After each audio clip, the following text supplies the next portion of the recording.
ओम सजात्म स्वरूप परम गुरु शुद्ध चैतन्य स्वामी ने नमः।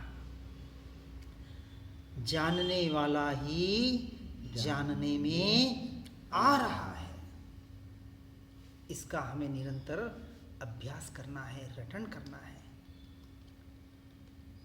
और इसके लिए जब इसकी दृढ़ता करनी है, ये तो स्वलक्ष्य से हुआ, तो पर लक्ष्य से कौन सा निर्णय करना पड़ेगा? जो कुछ बाहर परिणमन हो रहा है, होने योग्य हो रहा है। क्या कहा? तत्समय की योग्यता से हो रहा है, क्रमबद्ध पर्याय के परिणमन से हो रहा है। शब्दों की भिन्नता है, लेकिन भावों में विशेष भेद नहीं है।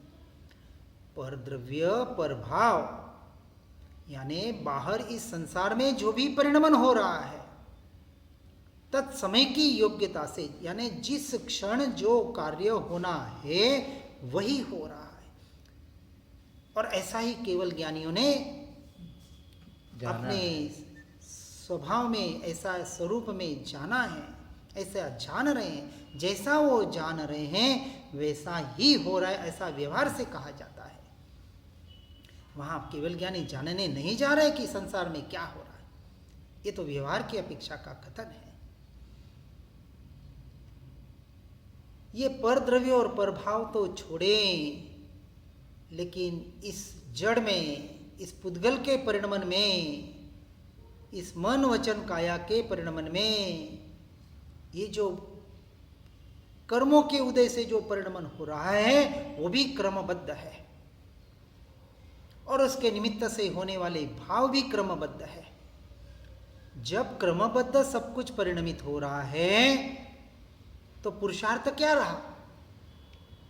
ज्ञाता दृष्टा। अरे भैया, यही तो पुरुषार्थ है। इसका स्वीकार करो कि जो हो रहा है होने योग्य हो रहा है, अंश मात्र भी मैं उसमें फेर बदल नहीं कर सकता। अब जब पर द्रव्य पर भावों में और इस परिणमन, ये शरीर के मनोचन काया के परिणमन में, कर्मों के उदय में, इसके भावों में मैं कुछ परिवर्तन नहीं कर सकता, तो इस व्यर्थ का प्रयास मैं क्यों करूं? तो वहां से हटना है, ये पुरुषार्थ हुआ।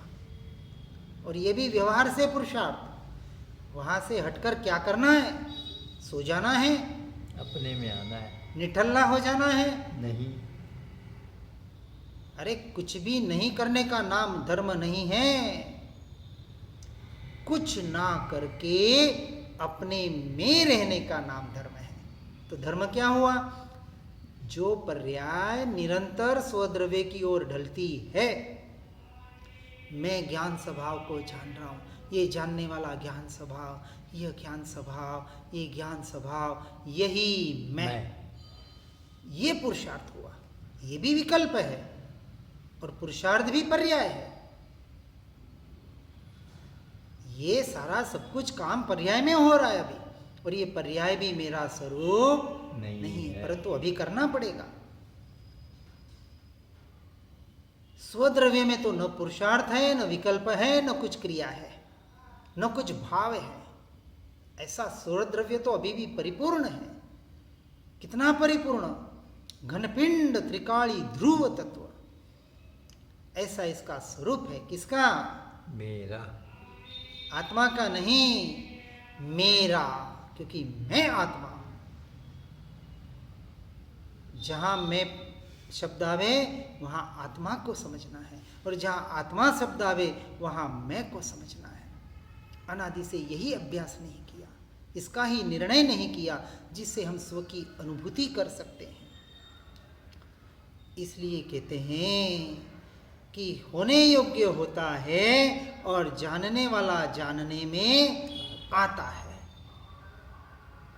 इसलिए जो कुछ भी परिणाम जानने में आ रहे हैं, वहाँ मुझे मेरा निरंतर ज्ञान ही जानने में आ रहा है। ऐसा हमें निरंतर अभ्यास करना है। इसलिए कहा कि आत्मा कौन? मैं। मेरा स्वभाव अनंत शक्ति, अनंत वीर्य मुझ में पड़ा है और मेरे ज्ञान गुण का स्वभाव स्वपर प्रकाशक है।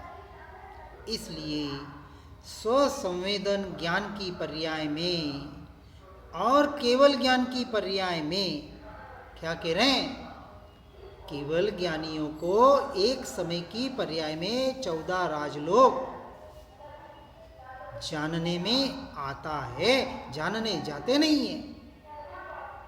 उसी तरह मुझे अभी अपने स्वसंवेदन ज्ञान की पर्याय में जो जानने में आ रहा है,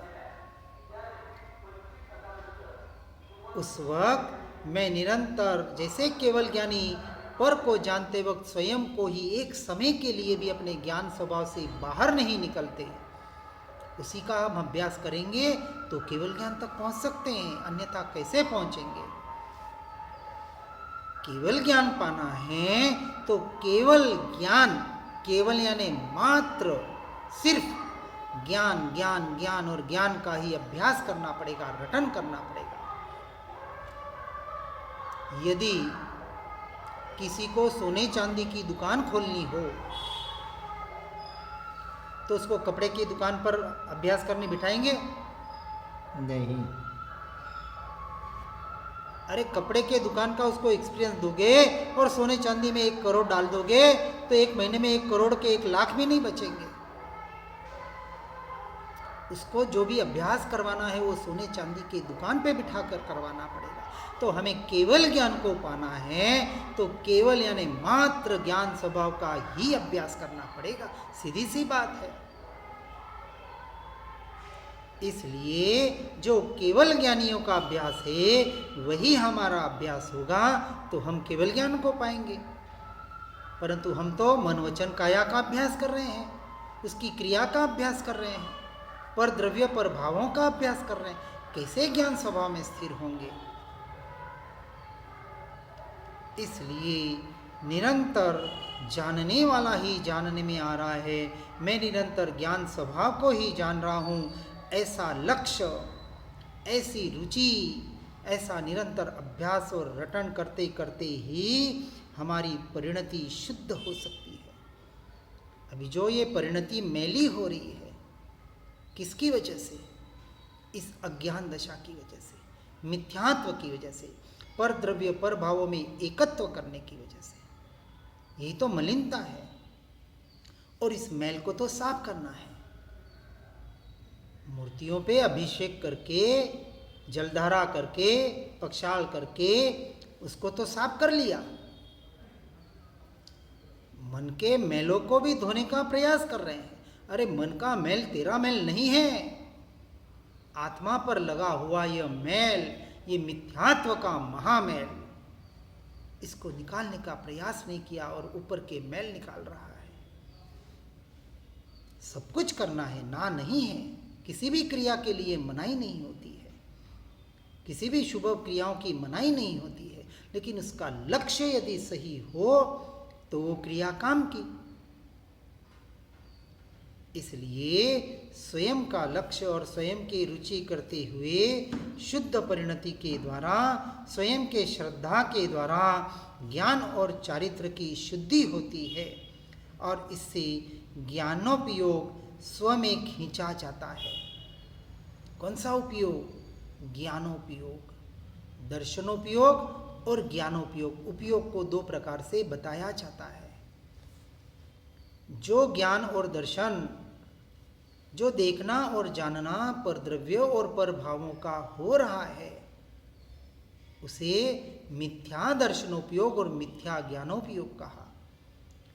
इसी को परिणमित करके पुरुषार्थ के द्वारा जब हम स्वयं से स्वयं में स्थिर करने का पुरुषार्थ करते हैं तो यही ज्ञान और दर्शन सम्यक कहलाता है। इतनी सी क्रिया है।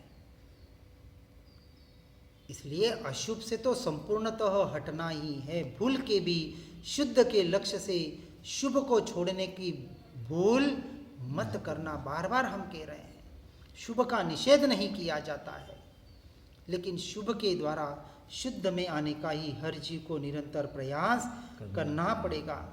इसलिए आचार्य देव कहते हैं कि मेरी दूसरी कोई बात तू मान या मत मान। आचार्यों ने ग्रंथों में, आगमों में हर प्रकार के जीवों की बात बताई है। प्रथमानुयोग, कर्णानुयोग, चरणानुयोग और द्रव्यानुयोग, 4 अनुयोगों के द्वारा हर जीवों के अपने अपने परिणमन के, अपने अपने अवस्था के अनुसार क्रियाएं, व्यवस्था बताई है। परंतु अभी मैं कहाँ हूँ, मेरी अवस्था क्या है, इसका विचार करके उसके अवस्था के अनुसार अपना परिणमन करना है। इसलिए हर बात को व्यवहार की अपेक्षा से और निश्चय की अपेक्षा से, बिना निश्चय के व्यवहार होता ही नहीं है। इसलिए दोनों को यथास्थिति से जानकर, समझकर उसके अनुसार अपने जीवन को परिणमित करना है। इसलिए यहाँ आचार्य देव कहते हैं, कुंदाचार्य जितने भी आचार्य होके गए,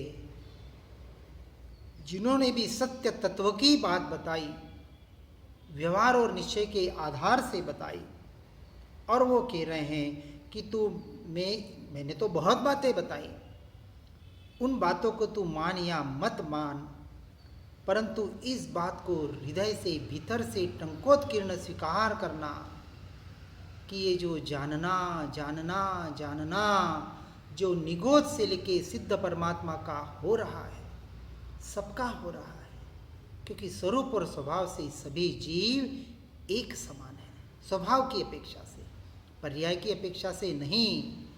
पर्याय की अपेक्षा से भेद है और पर्याय की अपेक्षा से तो गुणस्थानक बताएं।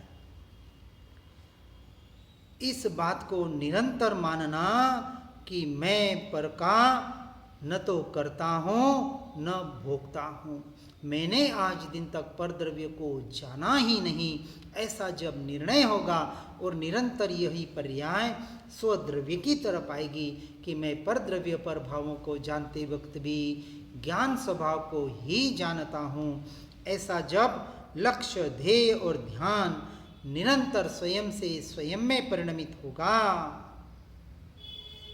तो ही वो जानने वाला जानने में आएगा। स्वसंवेदन प्रत्यक्ष आत्मा की स्वयं के स्वभाव की वहाँ अनुभूति होगी, और उस अनुभूति का नाम निश्चय सम्यक दर्शन है। व्यवहार सम्यक दर्शन, सद्देव, सद्गुरु, सद्धर्म, श्रद्धानम सम्यक दर्शनम, पहली सीढ़ी बहुत जरूरी है। अरे सद्देव सद्गुरु का स्वरूप ही नहीं समझेंगे और उस पर श्रद्धान नहीं करेंगे तो तत्वों का श्रद्धान कैसे करेंगे। इसलिए दूसरी स्टेज बताई, दूसरी सीढ़ी तत्वार्थ श्रद्धानम सम्यक दर्शनम, तत्व, अर्थ और उसका श्रद्धान। और तत्व कौन से? 2, जीव और अजीव। और जीव तत्व में 6 के 6 द्रव्य अजीव तत्व में चले गए। मुझ जीव की, मुझ आत्मा की बात हो रही है। ऐसा श्रद्धान करके अपने ज्ञान स्वभाव के द्वारा जो स्वपर प्रकाशक पने का श्रद्धान करता है, यह निश्चय श्रद्धान कि स्वपर प्रकाशक ऐसा मेरा स्वभाव है, मेरे ज्ञान गुण का स्वभाव है। और स्वपर प्रकाशक में आगे बढ़ा कि पर को जानते वक्त मैं अपने ज्ञान स्वभाव को ही जान रहा हूँ, तो ज्ञान स्वभाव की दृढ़ता हुई, ज्ञान स्वभाव का सच्चा श्रद्धान हुआ।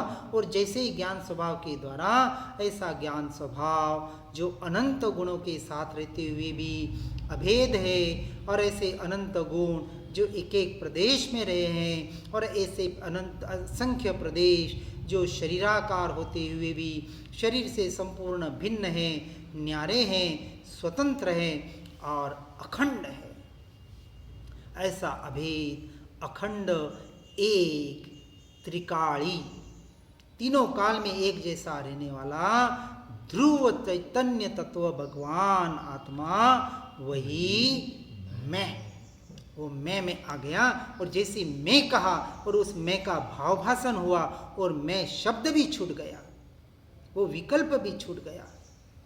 उसी क्षण, उसी समय जीव अपना अनुभव करता है। एक समय में वहाँ सम्यक दर्शन प्रकट होता है, बस स्वीकार करना है। इसी का नाम सम्यक दर्शन है। इसलिए यहाँ आचार्य देव इस बात को दृढ़ता से बता रहे हैं। इसलिए 15 हो गए। जीन सूत्र का मूल सूत्र ये समझ सकते हैं। सभी 14 आगम कहें, 45 आगम कहें, या जितने भी आगम अपनी अपनी मान्यता से कहें, द्वादशांगी कहें, 14 पूर्व कहें, या जो कुछ भी कहें, कितने अंग, कितने ये, बाहर बाहर बाहर बाहर तो बहुत भेद कर लिए। सबका सार एक, जे एगम जाने से स्वम जाने, और जे स्वम जाने से एगम जाने।